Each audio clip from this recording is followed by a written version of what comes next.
آج نیت کر لو بس ایک سوراخ سے بھی حرام نہیں آنے دوں گا, ایک سوراخ سے بھی داخل نہیں ہونے دوں گا, خود بھی حرام نہیں کماؤں گا, اپنے بچوں کو بھی نہیں کمانے دوں گا.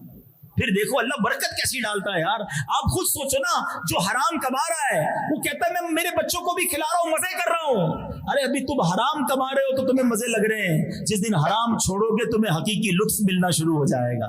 تمہیں انشاءاللہ تمہارے دل پہ نور کی بارش ہونا شروع ہو جائے گی. ہمت کرنی پڑتی ہے. ہاں ایک بات یاد رکھنا, بعض اوقات جو حرام کما رہے ہوتے ہیں نا, بعض اوقات رشوت پر جھوٹ پر سارا سسٹم چل رہا ہوتا ہے, وہ کہتے ہیں یار یہ مولانا صاحب بات تو ٹھیک کر رہے ہیں مگر یار میں نے یہ سب چھوڑ دیا تو بچوں کا کیا ہوگا, گھر والوں کو کیا کھلاؤں گا, میری تو تنخواہ تھوڑی ہے, رشوت پہ تو سارا کام چل رہا ہوتا ہے, یہ جھوٹ پہ تو سارا کام چل رہا ہوتا ہے. شیطان ہے نا, وسوسے ڈالتا ہے. میں آپ کو معاف کیجیے گا ایک آخری بات اور کر دیتا ہوں. میں چاہتا ہوں اللہ کرے اتنا بڑا اجتماع ہے, کوئی ایک بھی آج توبہ کر کے چلا گیا حرام روزی سے, مجھے لگے گا میرا بیان وصول ہو گیا.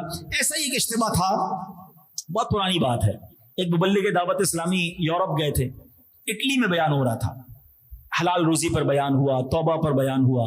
اجتماع ختم ہوا تو ایک نوجوان آیا روتے ہوئے, آنکھوں میں آنسو تھے. کہتا ہے حضرت آپ نے بیان تو کیا, حلال پر بات بھی کی, حرام کی آپ نے تباہ کاریاں بھی بتائیں, میرا بھی دل ہو گیا کہ میں حرام نہ کماؤں, مگر میرا ایک اسٹور ہے. جو لوگ یورپ وغیرہ گئے انہیں پتا ہے کہ وہاں اسٹور پر شراب مسلمان بھی بیچ رہے ہوتے ہیں بدقسمتی سے.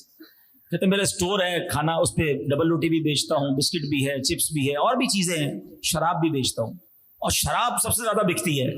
شراب نہیں بیچوں گا تو اسٹور کا کرایہ بھی نہیں نکلے گا, میں اپنے بچوں کو کیا کھلاؤں گا. اس مبلغ نے پتہ ہے کیا کہا اس کو, میں وہی بات آج میں آپ کو کہنا چاہتا ہوں. اگر کسی کے دماغ میں یہ بات آ رہی ہے, کیونکہ لائیو بھی سن رہے ہیں, بعد میں بھی اس کو سنیں گے کہ یار حرام چھوڑ دیا تو بچوں کا کیا ہوگا, میں آج ان سب سے وہی بات کرنا چاہتا ہوں جو اس مبلغ نے اٹلی میں اس نوجوان سے کہی تھی کہ ایک بات بتاؤ, تم حرام کما رہے ہو؟ اس نے کہا ہاں. روزی مل رہی ہے؟ اس نے کہا ہاں. مبلغ نے کہا تم روزی دینے والا کون ہے؟ اس نے کہا اللہ کریم, رازق وہی ہے نا. کہ ایک بات بتاؤ, تم اسے ناراض کر رہے ہو, وہ تمہیں روزی دے رہا ہے, جب تم اسے راضی کرو گے کیا وہ روزی بند کر دے گا؟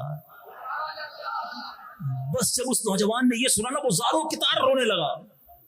اچھا یہ مبلغ تو اس کو سمجھا کر آ گیا, اس نے کہا بس اب میں زندگی میں کبھی شراب نہیں بیچوں گا. 1-1.5 سال بعد وہی مبلغ دعوت اسلامی پھر گئے اٹلی. شاید مبلغ کو یاد نہیں تھا, مگر اجتماع کے بعد وہی نوجوان پھر ملنے آیا. کہتا ہے آپ کو یاد ہے میں نے 1.5 سال پہلے 1 سال پہلے آپ سے وعدہ کیا تھا, الحمدللہ میں نے شراب بیچنا بند کر دی ہے, اللہ نے میری روزی میں اور برکت ڈال دی ہے. یہ اصول یاد رکھ لو. ہاں یہ کبھی نہیں ہو سکتا کہ میں اللہ کو راضی کروں اور اللہ میری روزی کے دروازے بند کر دے. ارے تم ناراض کر رہے ہو, تمہیں روزی مل رہی ہے, ہمت تو کرو نا. تھوڑے دنوں تک تمہیں آزمایا ضرور جائے گا. جب دروازہ بند کرتا ہے نا بندہ حرام کا تو تھوڑی کمی آتی ہے. گھر والے کہتے ہیں یہ کیا کیا تم نے, کس سے پوچھ کے کیا, ہمارے تو سارے اللہ تللے ختم ہو گئے, پیسے تھوڑے ہو گئے, مزیدار کھانے ختم ہو گئے. تمہیں کچھ دن ضرور آزمایا جائے گا کہ ثابت قدم ہے کہ نہیں, ہلتا تو نہیں. جس دن امتحان سے کامیاب ہو جاؤ گے, اللہ نے ایک دروازہ تو تم نے بند کیا تھا, اس کے بدلے روزی کے 10 دروازے کھول دے گا. تو آج پھر نیت کرتے ہیں انشاءاللہ حرام روزی کے قریب بھی نہیں جائیں گے. میں اللہ سے دعا کرتا ہوں اللہ ہم سب پر روزی کے دروازے کھول دے, ہم سب کے رزق حلال میں برکت ڈال دے, سب کے دسترخوان وسیع کر دے. اے اللہ 1 روپیہ بھی حرام کا کبھی ہمارے مال میں شامل نہ ہو, ہماری نسلوں کو بھی رزق حرام سے دور فرما دے. اے کریم مولا تو رازق ہے. آج اب کمزوروں نے نیت کی ہے کہ کبھی حرام کے قریب نہیں جائیں گے. اے اللہ اب تو ہم پر حلال روزی کے وسیع دروازے دراز فرما دے. آمین بجاہ النبی الامین صلی اللہ تعالی علیہ وسلم. الحمدللہ ایسی پیاری باتیں دعوت اسلامی کے مدنی ماحول میں سکھائی جاتی ہیں.